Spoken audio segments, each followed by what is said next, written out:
Hello friends, मैं हूं हनीश ठाकुर और आप देख रहे हैं टैक्सीको। आज हम बात करने वाले हैं कैपिटल गेन में एग्जम्पशन अंडर सेक्शन 54F की। तो चलिए वीडियो को स्टार्ट करते हैं। मैंने एग्जांपल लिया है जिसमें हमें टैक्सेबल कैपिटल गेन निकालना है मिस्टर डी का फॉर द असेसमेंट ईयर 26-27 यानी कि फाइनेंशियल ईयर 25-26। इसमें कॉस्ट ऑफ ज्वेलरी जो उसने परचेज करी है वो 2005 और 6 में परचेज करी है 4,52,000 की।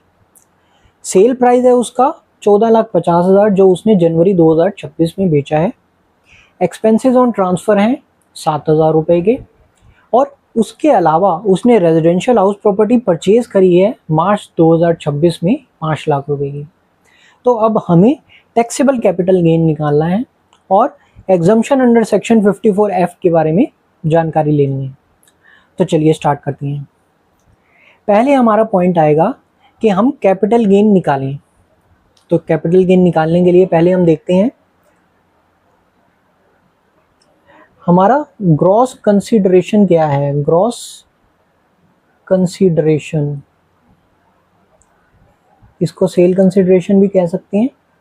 जो हमारा ग्रॉस कंसीडरेशन है वो है 14,50,000, जो ये हमारा 14,50,000 आ रहा है सेल प्राइस, जो हमने जनवरी 2026 में सेल किया है ज्वेलरी को 14,50,000 रुपये।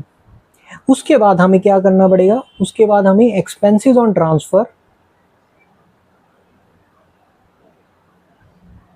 ये हमें लेस करना पड़ेगा ग्रॉस सेल कंसीडरेशन में से। इसको हमने लेस कर दिया, ये हमारा नेट सेल कंसीडरेशन आ गया। नेट कंसीडरेशन हमारा आ गया 14,43,000। ये हमारा नेट सेल कंसीडरेशन है 14,43,000। 7,000 एक्सपेंसेस ऑन ट्रांसफ़र लेस करने के बाद हमारा नेट सेल कंसीडरेशन आता है 14,43,000। इसमें से हम लेस करेंगे cost of acquisition. Cost of acquisition किसकी? ज्वेलरी की, जो हमने परचेज करी थी ज्वेलरी 4,52,000 की। ज्वेलरी हमने 4,52,000 की परचेज करी थी, तो उसकी कॉस्ट ऑफ एक्विजिशन आ जाएगी 4,52,000। ये हम यहाँ से लेस कर देंगे। ये हमारा अमाउंट आएगा कैपिटल गेन का 9,91,000। ये हमारा आ गया कैपिटल गेन। अब बात करते हैं एग्जम्पशन अंडर सेक्शन 54F की। अगर हमारा कैपिटल गेन आता है अदर कैपिटल एसेट से और उसके बाद हम कोई हाउस प्रॉपर्टी परचेज करते हैं, तो उसमें हमें 54F की एग्जम्पशन मिल जाती है कैपिटल गेन में। तो आइए चेक करते हैं कि कैसे हम एग्जम्पशन देखेंगे 54F की। यहाँ पे हमें लेस करना पड़ेगा exemption under section 54F। Exemption निकालने के लिए पहले हमें चाहिए नेट कैपिटल गेन। हमारा कैपिटल गेन कितना आया है, तो ये हम लिखेंगे 9,91,000 इंटू मल्टीप्लाई करेंगे जो हमारा कॉस्ट है, जो हमने परचेज किया है हाउस प्रॉपर्टी। तो 5 लाख रुपए की हमारी हाउस प्रॉपर्टी है, डिवाइडेड बाय नेट कंसीडरेशन। जो नेट कंसीडरेशन हमारा आया है उसका 14,43,000 से डिवाइड करेंगे। ये मैं बताता हूँ कैसे हुआ है। जो हमारी नेट सेल कंसीडरेशन है उसको प्रोपोर्शनेट करा जाएगा जो हमने इन्वेस्ट किया है 5 लाख रुपए में, क्योंकि 9,91,000 का हमारा टैक्सेबल कैपिटल गेन आया है। इसको एग्जम्पशन देने के लिए हम प्रोपोर्शनेट निकालेंगे नेट कंसीडरेशन से। मतलब जो हमने 14,43,000 नेट सेल कंसीडरेशन है उसको कंपेयर किया जाएगा कॉस्ट से जो हमने रेजिडेंशियल हाउस प्रॉपर्टी में इन्वेस्ट करने के लिए ली है। तो यहाँ पे आ गया हमारा cost of taxable capital gain. Taxable capital gain 9,91,000 into 5 lakh जो हमारी कॉस्ट है रेजिडेंशियल हाउस प्रॉपर्टी की, डिवाइडेड बाय 14,43,000 जो हमारा है नेट कंसीडरेशन। तो ये हमारा आ गया 3,43,382। ये हमारी एग्जम्पशन आ गई अंडर सेक्शन 54F, इतनी हमें एग्जम्पशन मिल जाएगी क्योंकि ये प्रोपोर्शनेट बेसिस पे हमें मिल रहा है। नेट सेल कंसिडरेशन हमें प्रोपोर्शनेट बेसिस पे मिल रहा है, प्रोपोर्शनेट बेसिस पे हमें नेट सेल कंसिडरेशन का बेनिफिट मिल रहा है। तो इसलिए ये हमारा बैलेंस आ जाएगा 6,47,618। ये हमारा नेट टैक्सेबल कैपिटल गेन आ गया,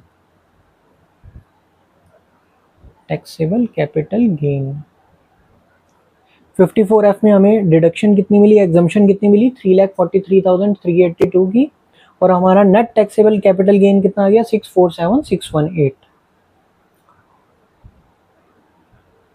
तो इस तरीके से आपने देखा कि एग्जम्पशन अंडर सेक्शन 54F कैसे निकालते हैं। अगर हमारा कोई भी अदर देन हाउस प्रॉपर्टी हम उसको सेल करते हैं, जैसे इस केस में हमारा ज्वेलरी था, ज्वेलरी में हमने सेल करी 14,50,000 की, उसकी कॉस्ट ऑफ एक्विजिशन थी 4,52,000, जिसमें से एक्सपेंसेस ऑन ट्रांसफर थे 7,000 के। तो हमारा नेट सेल कंसिडरेशन आ गया 14,43,000, कॉस्ट ऑफ एक्विजिशन हमने माइनस करी 4,52,000 की, तो हमारा टैक्सेबल कैपिटल गेन आ गया 9,91,000।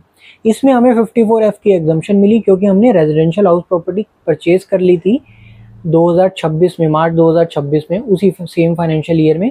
तो 5 लाख रुपए हमने इन्वेस्ट किया रेजिडेंशियल हाउस प्रॉपर्टी में। 5 लाख रुपए का हमें प्रोपोर्शनेट कैपिटल गेन का बेनिफिट मिलेगा, जो हमने यहाँ पे निकाला 9,91,000, जो हमारा कैपिटल गेन आया, into 5 lakh rupees divided by net sale consideration, तो 3,43,382। तो इसका सीधा सीधा मतलब निकलता है कि अगर आप 5 लाख इन्वेस्ट करते हैं तो आपको बेनिफिट जो होगा वो 3,43,000 का मिलेगा, 5 लाख का नहीं मिलेगा। अगर आप कैपिटल गेन यहाँ पे अगर नेट सेल कंसिडरेशन ना हो के सिर्फ कैपिटल गेन होता तब आपको पूरा बेनिफिट मिल जाता, लेकिन यहाँ पे वो कंपेयर कर रहे हैं नेट सेल कंसिडरेशन से 14,43,000 से, तो इसलिए आपको प्रोपोर्शनेट बेनिफिट मिला है 5 लाख का।